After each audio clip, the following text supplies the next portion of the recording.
In this lesson, we're going to look at how to save information more permanently in a CSV file. By the way, CSV stands for comma separated values.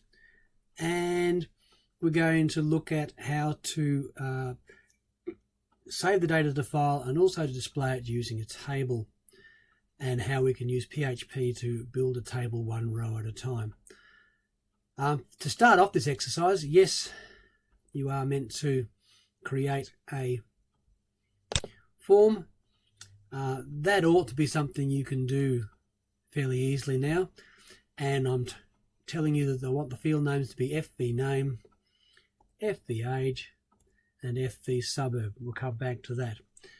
Going further down, I've mentioned that the variables are no good. At this stage, I'm going to use what I've got here, but I expect you to improve that.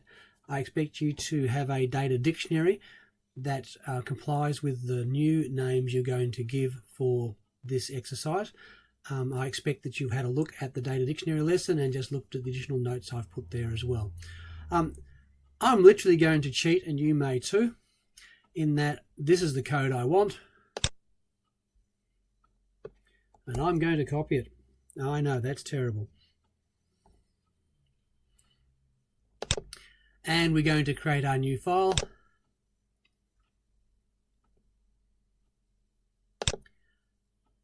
And it's going to be a PHP page.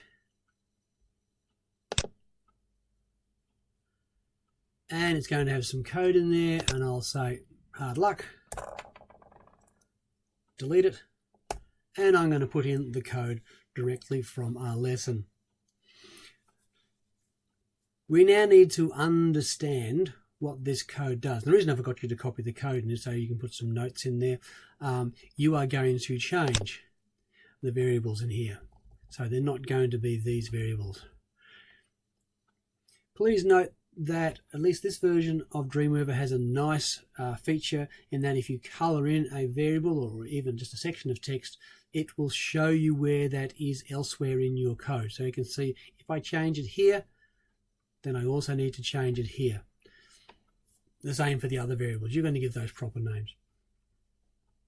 Okay, what I want to do is think about what a text file does. So we've got a code there. We'll come back to that a bit. We'll just make sure we save it. So file, save as. Make sure we're going into our practice folder. This is where we're putting all this stuff. Later on, we'll have folders for our SAC, and we may even have version folders to make sure that we keep track of all the changes that we're making. In terms of the name of the file, we're told that this file is going to be called Ex3 save.php. So let's make sure that's the name we use here. All right, save. Let's consider a little bit about files and computers and how computers work. Computers are incredibly stupid. They're very fast, but they're stupid, and they only do as you tell them to do. So let's imagine I want to store some data. So here I am, I'm going to store some data. It's going to be Bill, and this is a comma separated value. So we use a comma to say this is a different part of the data. So Bill, I probably should make that bigger so you can see it. So Bill Smith oranges. That's the data. And then I have another piece of data.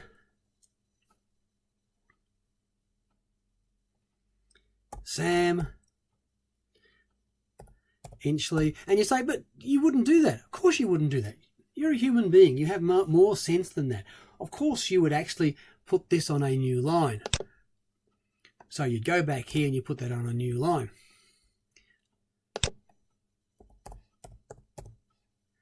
Apples. And then of course you're going to do another one. And because you've come to this point of the program, you said, look, I need to put another line in, so I know I'm going to put a new line in. That's all very well.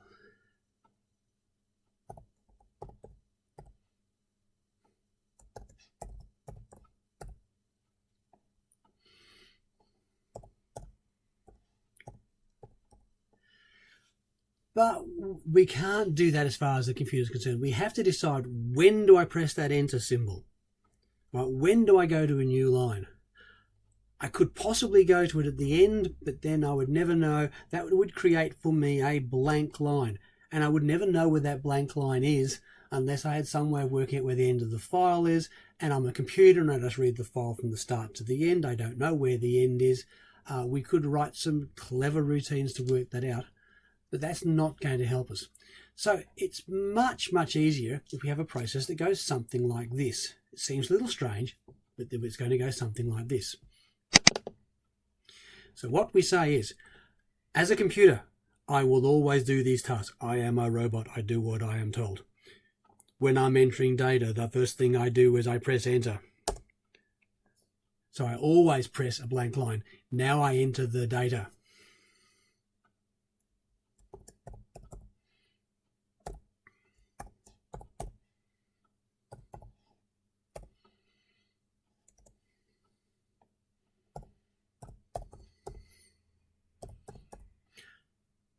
And I've stopped. I've entered a piece of data.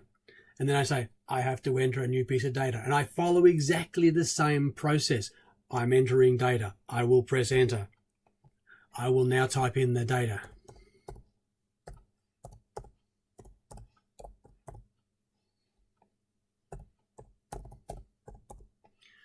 And so we go on. The computer gets to this, and the file ends there. That's the end of the file. It'll be saved, whatever. And then the computer has given an instruction to add more data. I will add more data. My commands are to press enter and enter the data.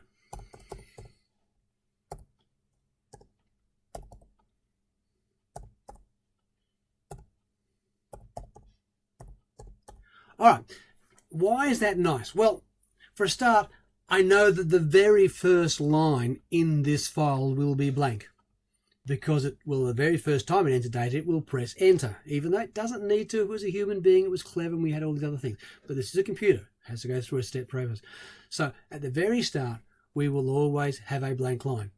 I also know that I read lines until I got to the end of the file, because the last thing in the file is a line of data. Whereas the human example, there might be a blank line at the end, or there may not. And if I put the blank line at the end, it's all because I don't know when I'm going to get a blank line. So this is the process. Enter data. Every time we do data, that's the data entry for data. Enter, then data. Okay, the other thing we have to consider is, in terms of pressing enter, what does that really mean? And strangely enough, Windows machines and other types of computers have a different meaning for it. And it goes back to the old days of typewriters. So when I press enter, I don't know whether you can see it on your screen, but if I look at the cursor, when I press enter, so there's my little flashing cursor.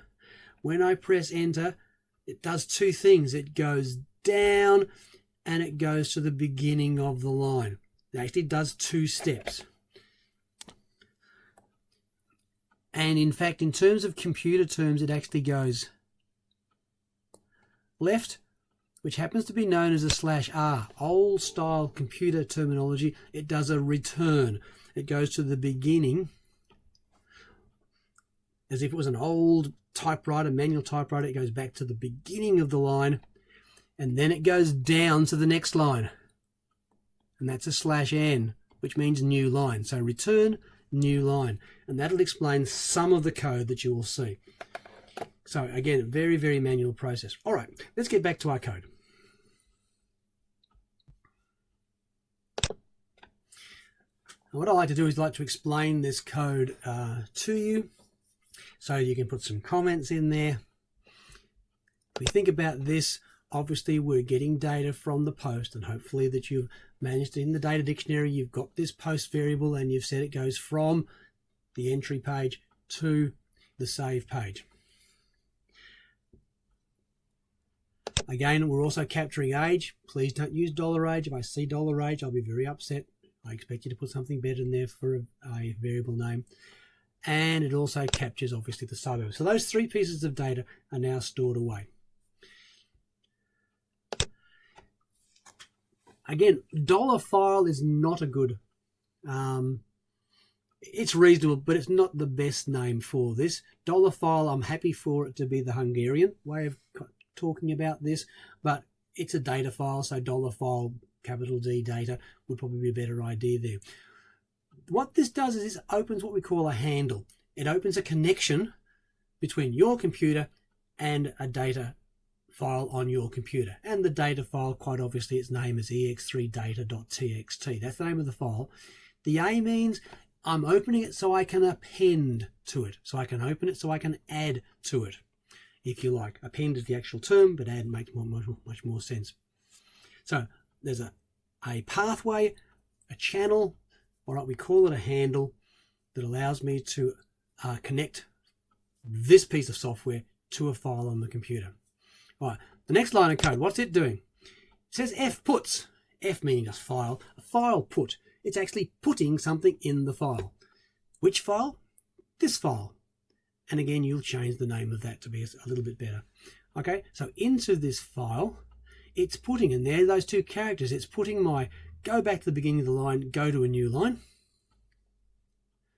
Then it's storing the name. After the name, remember dots join things together, so it's a dot joining there, it's a dot joining there. After the name, it's putting in this, which is just a comma. All right, I've used the quotes, obviously, to say this is a piece of data, and the piece of data going in is a comma. And again, join this to the age, join this to another comma, join this to suburb. So in the end, we have name, age, suburb being stored. And for neatness sake at the end, we then close the file to make sure that data has actually gone to the file. And we echo on the screen data saved, just so the human knows something's happened. We wait 2 seconds and then we go back to our original ex3.php, which is the form. So that's how that file is working. Some questions I think I have in the lesson about what happens if I do this again. Well, if I do it again, it comes back here, it opens it in append mode.